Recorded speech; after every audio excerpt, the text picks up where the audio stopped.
ជំរាបសួរគ្រូនិងស្រីអ្នកគ្នាខ្ញុំឈ្មោះបតីអញ្ចឹងខ្ញុំមក install ទៅលើ Linux នៅក្នុងវាអញ្ចឹងដំបូងត្រូវបង្កើត version ថ្មីមួយហើយតានាមត្រូវចុចពាក្យថា next ហើយ select យក Linux បន្ទាប់មកក្នុង version នេះយើងយក CentOS យើង scroll ឡើងលើយើងយក64 bit អញ្ចឹងខ្ញុំចូលនេះហើយខ្ញុំធ្វើការចុចពាក្យថា next អូខេហើយខ្ញុំចុចពាក្យ next install ខ្ញុំត្រូវយក store virtual this single file ចុចនៅលើតាមទៀតចុចពាក្យ next ហើយយើងចុចពាក្យ customize hardware អញ្ចឹងកន្លែងនេះអាចចុចខ្ញុំយក2 GB storage របស់ខ្ញុំហើយខ្ញុំចុចពាក្យកន្លែង new CD ហើយកន្លែងនេះយើងត្រូវ select នៅកន្លែងចុះ ISO image file ហើយយើងទៅយក file send OS 10នេះខ្ញុំមក open តមកទៀតយើងអាចចុចពាក្យថា close finish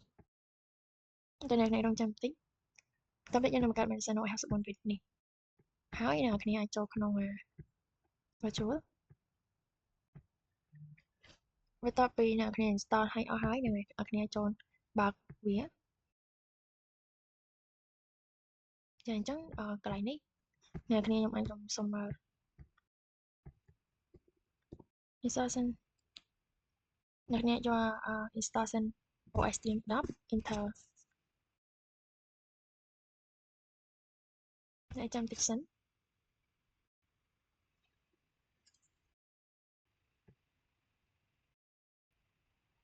អូខេអ្នកគ្នាអាច select ពាក្យ I finish to installing អូខេ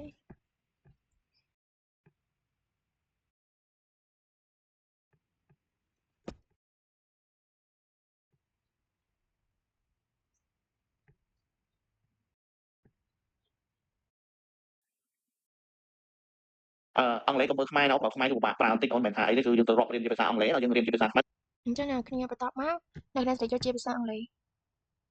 អូហ្នឹងហើយបន្តមកទៀតអ្នកគ្នាអាចអង់គ្លេសហើយអ្នកគ្នាអាចបាទយល់អត់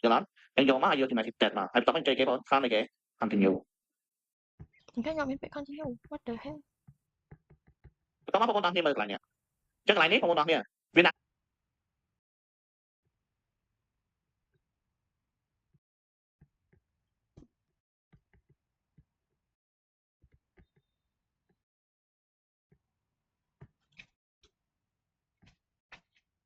តែមកអ្នកគ្នាចុចកន្លែងពាក្យ installation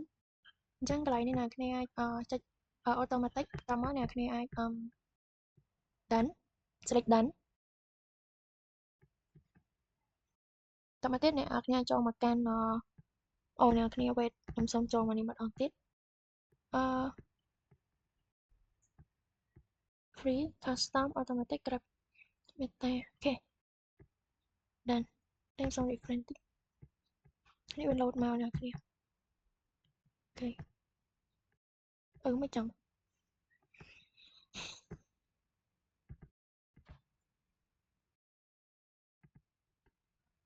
ហងនេះមិនតម្រូវឲ្យយើងអីគេសំបី យ៉ាហើយអូ admin សូមបាយពី admin add admin add 1 2 3ហើយចំពោះ password ខ្ញុំដាក់ admin យ៉ាអូ sorry អ្នកគ្នាខ្ញុំសូមដាក់ root user ដាក់ admin confirm add 1 2 3 add 1 2 3តមកទៀតខ្ញុំធ្វើការដាន់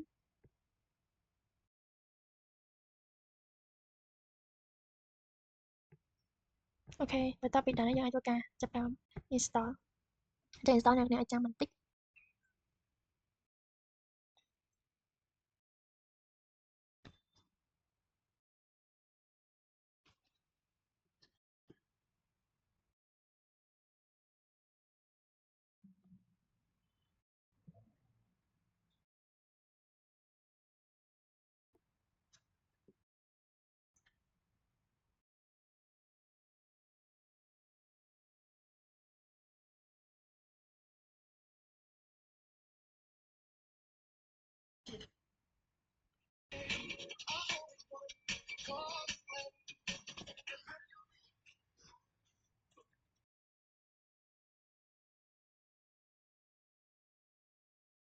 អ្នកគ្នាចាខ្ញុំសូមបើក power on ម្ដងទៀតដោយសារមុននេះខ្ញុំមានកាំង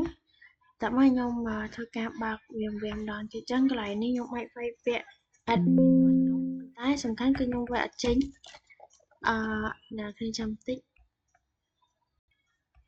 bài tôi là chính nhầm xong quay việc thang ở đúng mình cái enter chắc phải nhầm enter cho còn tiện map mình sẽ việc thang mẹ thầm thử mới chẳng IP thông trú IP đi ở password này nhầm ai đã lục kho hết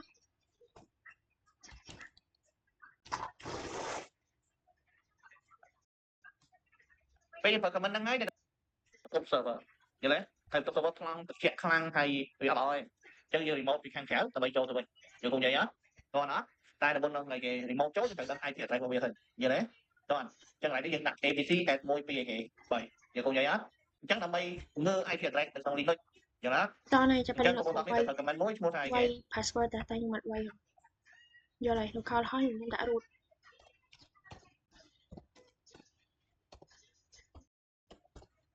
មាន add មកទី3 แล้วก็ login just តាមហើយនេះយើងបាន login សរសេរហើយបន្តមកទៀតយើងអាចប្រើទៅលើ comment ហើយប្រើ IP addr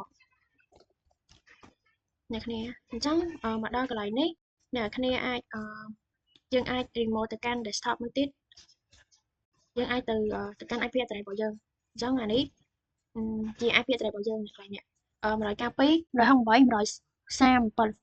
អញ្ចឹងខ្ញុំសូម copy អាហ្នឹងមួយដើម្បី remote ខ្ញុំសូមសរសេរ note មួយអូខេតែអាយ address របស់ខ្ញុំ 192.168.44 ហើយនឹង.137អូខេអញ្ចឹងបន្តមកទៀតក្រៅដើម្បីធ្វើការ ping គេមក CMD ហើយ Windows Air CMD តើមកយើងធ្វើការ ping លេខហ្នឹងping 192.168 192.168 44